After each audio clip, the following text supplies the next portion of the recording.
Ipakikita ko sa inyo yung aking tanim na bell pepper dito sa loob ng bahay.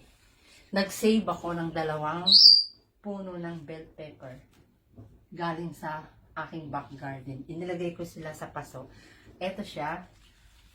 Ayan, namumunga pa rin. Nakikita nyo? Ayan, oh. May bunga siya. Ayan. O, diba? Nakakatuwa. Ganyan lang kadali. Pero syempre, kailangan alagaan pa rin natin. Kasi, ayan. O, ayan, o.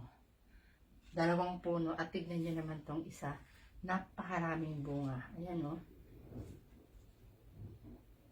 Madali lang siyang buhayin kahit sa loob ng bahay. Kung may space kayo, pwede siyang mabuhay na nakapaso. Ayan, o.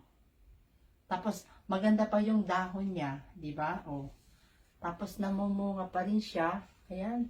May mga bago siyang bunga. Tapos, meron din siyang mga bagong dahon na sumisibol. Ayan, o. Mga bagong dahon na sumisibol. So, pwede talaga siyang itanim sa loob ng bahay na nakapaso lang. O, diba?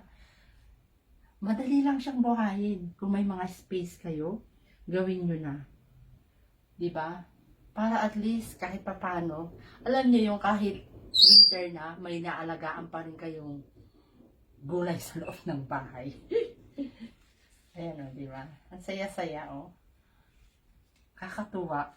Namumunga pa rin sila.